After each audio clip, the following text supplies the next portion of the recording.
Many thanks for staying with us. It's still the conversation. Earlier when we started the show, Joy couldn't, join us, but she came in midway and she's here with us. We saw a video just now, telling us what Joy went through this morning to get here. So Joy, what really happened? Yeah, that's what you just saw. That's the story.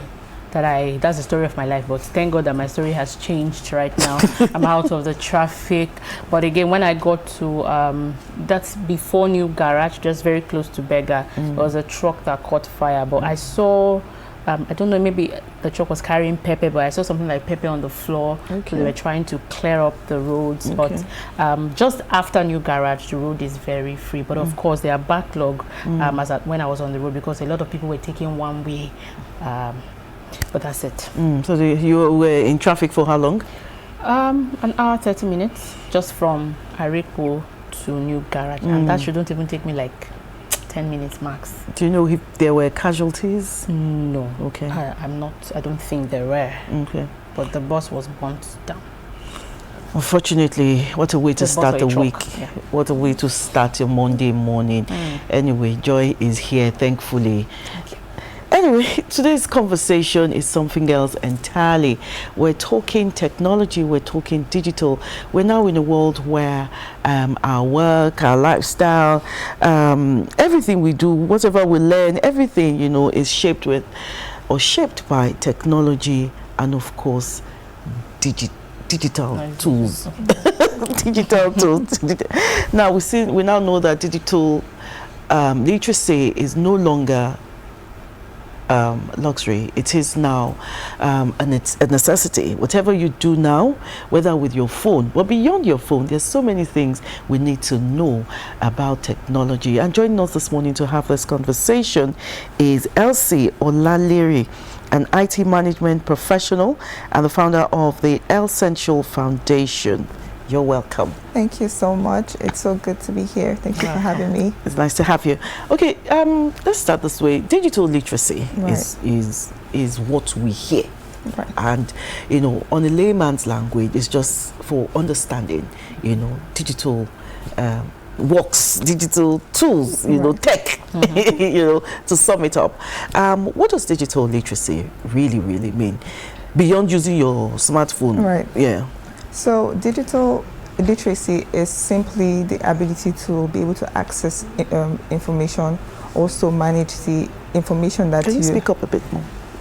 Okay, so digital literacy is the ability to simply access information, manage that information, create with that information, and also communicate effectively and responsibly with the information. That's simply what it means. But I know when people hear digital literacy, they actually think tech, AI, ML, but just simply you being able to find information easily, use it responsibly, right? That's a very important word. Yeah, so that's like pretty much the summary and in layman terms what it is, and also learning how to use digital tools, right? Okay, with this definition that you have given now, looking at the topic, bridging technology gaps through digital literacy. Right. Now, let's come down to a locality here. Right. What are some of these gaps that you have noticed? Okay, so there's so many gaps, but I would mention a few. So one would be cyber security gap.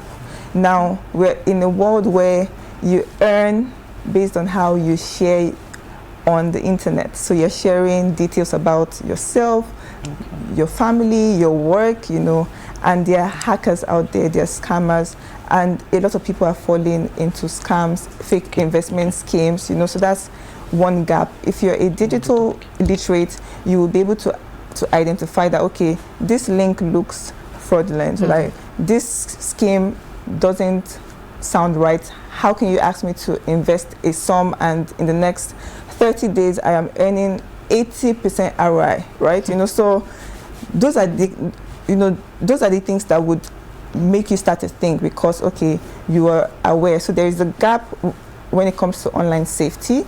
There's also the gap of skills, right? So many Nigerians have access to smartphone now. In fact, in the last 3 years, the access to smartphones have increased, but many young people use smartphones for just entertainment, content creation. What else? They're always looking for money too. How to make quick money. Exactly. Not Yahoo this time around. Not Yahoo this time around. Right. But there are so many things on social media. Pardon? There are things on social media. There was a time I was hearing about tap or something like that. I don't know. No, there's some other information like yes. So many information on making money. You can use. Oh, there's something called ghostwriting. There's you get to hear so many things. Yes, that's what I'm saying. Beyond Yahoo. Right. So that's also like the benefits that we will actually talk about why later. People need to be digital literate, because there are so many job opportunities online. In fact, even right now, I doubt that there's any serious company that is looking for staff and isn't on LinkedIn, because it's very easy. You just post your job opening and their applicants online. So those are like the good side of technology. And once you're a digital literate, you actually know the good and the bad side. So it helps you balance things as well. Then there's the gap of access to devices. As much as there are people with smartphones, there are also people in the low income areas that don't have smartphones or don't even know what a computer is. So imagine going to a school in those areas and they still learn about computer by drawing, right? So that's a gap. Then there's the gap of access to internet and also infrastructure. There's no way you can be online when there's no power, there's no internet. So there's also the infrastructure gap, and then there's the gap of the generation. So we are the young ones, but the older ones feel very comfortable still doing things manually. So my dad, for example, I would say, let's use your banking app, and it's like, no, they'll hack into my account, take my money. You understand? So there's some people that are still in that age, and I honestly don't blame them, because there's so many hackers now. They would actually call you and tell you there is a code, send me that code. I know they are older and just feel like you just want to help them, and they'll just share that code, and then they get into your account, and so there are gaps like that. But when you train people in digital literacy, it actually opens their mind and it helps them to be independent. So you actually call me and tell me, oh, Elsie, there is a meeting, and they will send the code to you, send me that code. You can't tell me that, because first off, if you're part of that meeting, you should be aware. You should have access to that code. Then also, why am I sharing that code with you? But so many people have fallen victims of that. And there's also the issue of identity theft. There's so many scam pages, online, and people don't even know that you can report this case, because identity theft, for example, it's a crime. Even in Nigeria, it's a crime. You should report. And there's the issue of what I ordered versus what I got. You can arrest that vendor because what they actually posted was not what they sent to you. So there are so many things that if you're a digital literate, it allows you to be able to use technology wisely, responsibly, and also productively.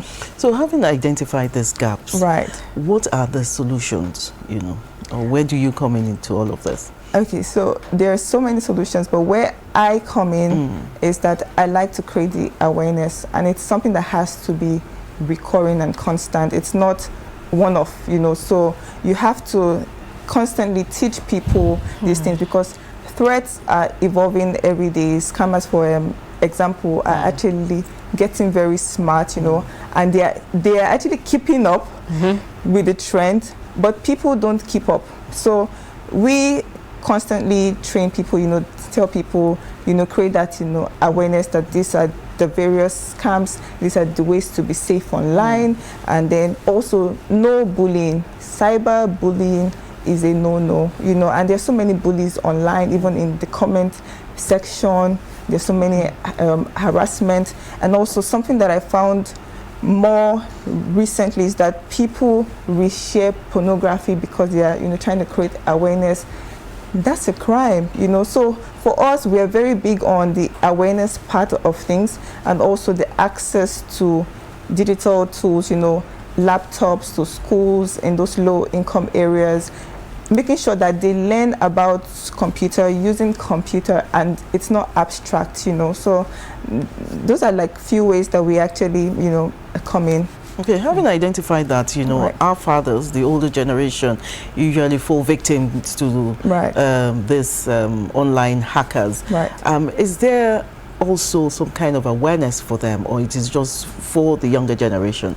So I have seen in government initiatives that run, awareness, but like I said, it has to be recurring, and it has to be in a language that they understand. You can't use the same language to actually tell me about scam, to tell the older folks, and also you need to go to them. So I see a lot of things online.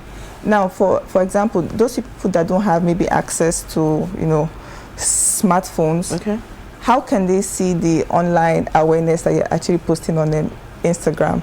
Some are not even on Instagram, so radio would work for, people like that, maybe in some, areas like that.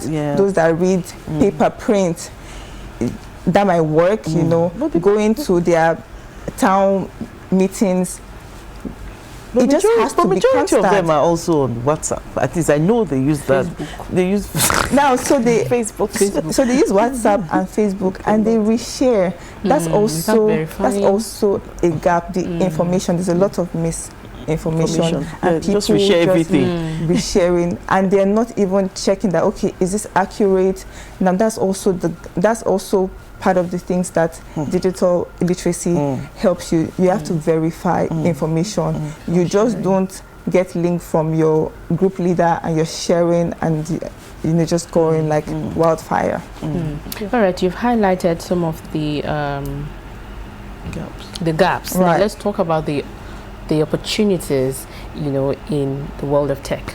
So we're in a tech driven world. There's no doubt about that. And our daily life, we interact with digital tools and skills knowingly or unknowingly. So this morning, it's not even 12 yet, and I've interacted with over 10 tools, right? So my phone alarm woke me up, and then I used my Bible app on my phone, and then I prayed. I turned on my speaker Bluetooth, I played music, took a shower, and then I checked the weather, to see, okay, is it going to rain? And then I saw, okay, it will rain. I then took an umbrella, right? And then I checked the map to see the road. Okay, is it blocked? So that's like 5 already. And then I set out, booked an Uber, and then I transferred to the driver. And I read my emails. I sent mails. I also posted on WhatsApp. So from the time I woke up till now, I have interacted, I have communicated using technology. So it's not something that you can run away from.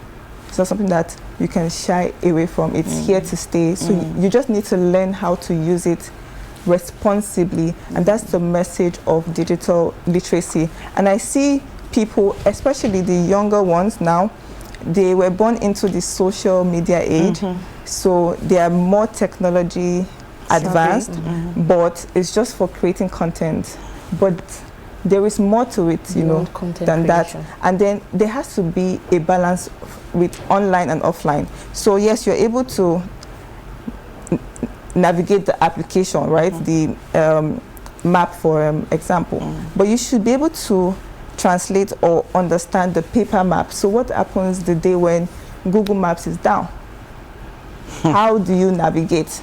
But for us that were in the older generation that can read maps, we are actually okay. But for the younger ones now, I really fear for them. So they need to balance it. You should be able to write letters, handwritten letters. Don't use Chat GPT just to do everything, right? So there has to be a balance. So it's just like a swing, right? There has to be a balance. So the offline, online, so it should be like a best of both worlds. Yeah. Okay, from your observation, right, and of course what you do you think Nigerians, or should we narrow it down to, no, let's leave it as Nigerians, do you think Nigerians, you know, are fully accepting digital literacy, or they are underestimating it? So they are underestimating it. And I think one of the reasons why is that when people talk about technology, they make it seem so ambiguous, so big, you know, it's just for those that can code. So it's like a very serious thing to grasp. So I think that the message should always be clearer, easier to, you know, understand. If you post about your children and their school, the time you actually take them to school, what they eat, where you drive through, you know, you are susceptible to attacks because everybody knows your movements just by you posting online. You know, so I think that the message needs to be in layman terms. And I also see a lot of hackathons, you know, for those that code. It's great, you know, that's to help the skills. But I think that there should be things like, you know, how there's, you know, spelling bee. So there should be something very simple like that, but for the digital space, you know, all those quizzes that will help. Yeah. So that the children don't lose. Yeah, they don't lose. Okay. Mental skills. Right, right. You mentioned earlier about some of the things, because you asked some of the things that you're doing to bridge this gap, and you talked about giving out laptops to some schools. So take us through that, and of course some of the challenges that you're experiencing in this. Okay, so we actually visited a school and saw, they were drawing mouse, monitor, keyboard on the board. I did. How many years ago was that? I did. This is 2025. I did in uni. How many? In uni. University. In uni, my first year, we had this course, I think it was JC 105, and it was computer appreciation, and the use of computer was the one we did second semester, and the first semester was computer appreciation. And were you ever taught with a computer? No. It was all in our handouts, and it was labeled, this is a mouse, this is a monitor, now, this is a keyboard, I am sure it's a CPU. That was over like 20 years ago. Of course. That's even we still have it in some schools today. Right. Yes, they are still drawing mouse. They're still. So it's all, you know, theory, abstract, just imagination. And I'm like, this is a technology-driven world. You can't be left behind. And we had to fill in that gap. So we donated some pieces to them, you know, all the tools, even internet, because we can't just give you PC, there's no internet, right? And for the first time, some of them joined the virtual meeting. How do you compete globally if you don't have access to these things, or you're not even able to use these things? And there's so many global opportunities, right? So we need to fill in those gaps. Yes, so many people think that all the schools are, you know, equipped because we're seeing just the nice schools, but there's some schools in K2, Mushin. How are they learning computer studies? Nobody's really asking that question, you know. So we actually did that in Ajegunle, and we're going to replicate that in other low-income, you know, communities, because I strongly believe that no child should be left behind. There's so many global opportunities. Which is a state slogan. Also, which is Lagos state slogan, that nobody should be left behind. And there's so many global opportunities like jobs, you know. They have to come up higher for us. So you've talked about what you're doing. That's as an individual and a foundation. Right. Where does the government come in? How well or how far do you think the government is faring in terms of digital literacy? So I think over the years they're, you know, coming up. You know, there's now inclusion even in the curriculum. You know, it's being updated, and I think that's great. But if they can subsidize, for instance, maybe devices that actually come in to the country, right? Especially for schools, for example, now I think that schools should have like a certain amount, that they pay that's not so high, especially if you're in the low income area. Make these things available to them. Maybe get now, pay later, or just pay some rates. Then also internet is really expensive, and there's no digital online without the internet. So there's that gap that they actually need to improve on. But like I said, they're doing fantastic, trying to, come up. But they have to do more sensitization as well for the citizens. Okay, for example, I take the Blue Line Trail, and how did I actually find out about that? It was online. I was just searching how to get to Mile 2 from Ajah Axis, and then I saw the, the information online. But it was also scattered, so there has to be a centralization as well of What do you mean when you say scattered? What do you mean by that? So I should be able to just search and get them top of my list to say, okay, on the Google search, Blue Line train, this is the schedule, right? But even the website is not very adaptive, and I'm trying to search for the schedule is all. So it's not responsive on the mobile application. It's a lot of technical work, but trust me, it's not even so much if they know what to do, right?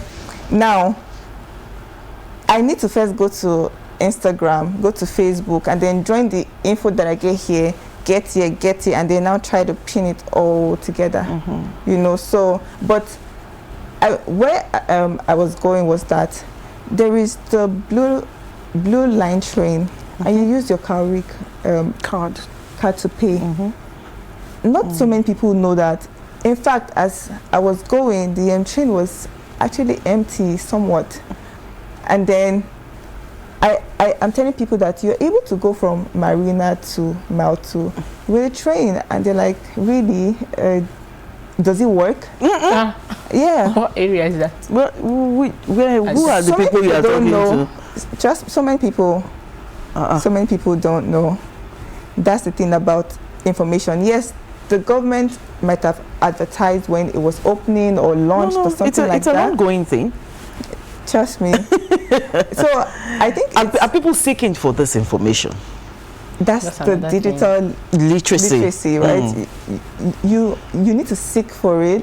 Know how to seek for it. Know how to manage it, because it could be decentralized. It's everywhere, so you have to bring it all together to make sense of it. So that's the message. But in terms of the government, they're doing great, and like I said, you need to build on that impact. And you need to follow that trend, right?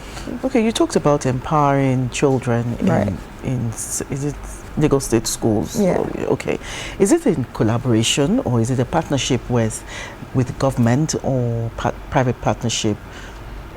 So some of our outreach programs are partnerships with other organizations. So far, we've not had a government, partnership on that. Don't you want to work with government? Have you made any move? So I think that it's very stringent working with the government, and we are fast. Young people, we just see the need for something and we need to move. But with the government, they're like, some steps to follow, and things are actually decaying. We can't wait, that kind of thing. So that's it for us. But we look to, partner with the government, because more reach, more people, more impact, as well. So let's still look at let's look at schools and, of course, the home, the parents. Right. What is the role of parents and the school in encouraging digital literacy? One of the issue is that parents just hand over their phones, their devices, bombs. Exactly. It's a ticking bomb. Yeah. And then you don't even know what they're watching, how long they're on screen for. They don't even have other activity hands-on to play with things, to mold them. So you can't teach what you don't know. You don't even know. So most of the parents they are not even digital literates. They post anything online. They insult people online, you know.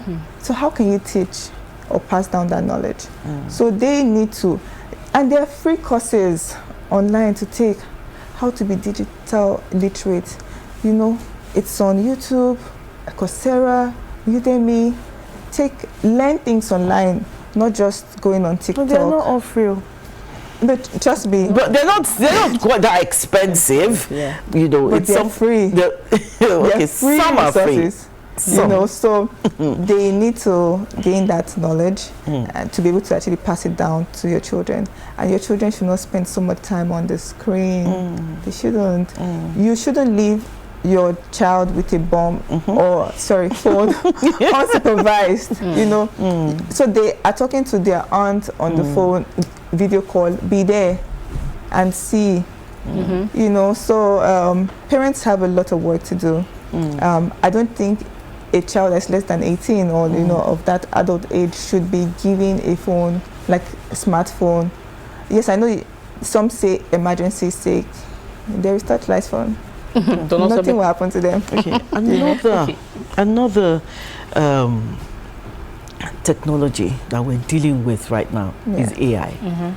You know, how can Nigerians, you know, now understand this particular technology so that we're not left behind? Because sometimes when you receive some, you know, information, I already know it's AI, and they'll tell you, and the person who sent it to me will say, you know, it's true. Is this person that? I said, no, they made this thing up, you know. So how do Nigerians now start to, you know, understand or gain this digital literacy, especially with this AI? So the government has a role to play as well in that, to actually pass a law that every AI generated content must have the AI symbol or tag there, you know. So that has to be a standard. Okay. And then, just as you were able to identify, that's the digital literacy aspect of it. How can you identify that this was AI generated? You know, so there has to be like a law to say that if you generate something on AI, it has to have like a watermark or something like that. That watermark, tells, you know, AI generated as well. Then you also need to learn or even see what AI content look like, and just because trust me, AI is what you feed it. You know, so you need to know. Okay, for example, I can tell you a script that has been written by ChatGPT because I know how it writes, you know. So the more you also use it, or you tools to identify it. So one of the ways it loves hyphens, dashes, and then it also doesn't speak humanly. So you can tell that this is not a human writing this, you know, and some other words that he actually throws around. So from our conversation, it is clear that owning a smartphone does not make you digital literate. In fact, owning a smartphone is like just 1%, because now you just have access to the device. But you know what this device can do? For example, now there's some applications that ask you for your location, for your microphone access, camera access. Then you give them access so that you can use those applications, right? But you know that you can be hacked because you've given that application access now to your microphone, so they can listen to you, they can activate your camera, they know where you are. So I tell people, if you're not using some applications, delete them, you know, or remove those access from them. And also password. Trust me, this is a broad topic. Password. So I still find people using their date of birth, passwords. Some use 000, some use 1111, you know, things like that. But some will tell you to use capital letters, use numbers, and use a symbol. So yes, a mix of them. But some can just use joy 001. Okay, as we wrap up, what are some of the digital skills that one must equip his or herself with in this age and time? So you need to be able to use, let's say, office tools, just the Word, emails. So I find out that a lot of youth can write emails. What do you mean they can't write emails? So there's a social media lingo, DM slangs. Yes. And then where they shorten all the words. And then you ask them to send emails. There is no paragraph. It's all joined together. They actually shorten everything. There is no closing. There's no opening. Some don't even add subject to it. Some even put all their information in the subject. Right. And then some, you see their email addresses and you're like, this is a job application. You're like, sexy, pretty, at Gmail. Those are the things. So you need to be able to use tools like that for productivity, for communication. You need to know how to stay safe online because you are going to a war zone. That's the internet. There are a lot of people from all over the world, so you need to know how to stay safe online, no bullying, and then yes, I think that's stay safe online. Right, responsible. It's a very broad topic. And time will not permit us to really delve into this. But thank you again. Thank you so much for having me. For your time on the conversation. We've been discussing bridging technology gaps through digital literacy. She is an IT management professional and the founder of the Essential Foundation. Thank you again. Thank you so much. Thank you. I had a great time. All right. The conversation continues after this. Stay with us.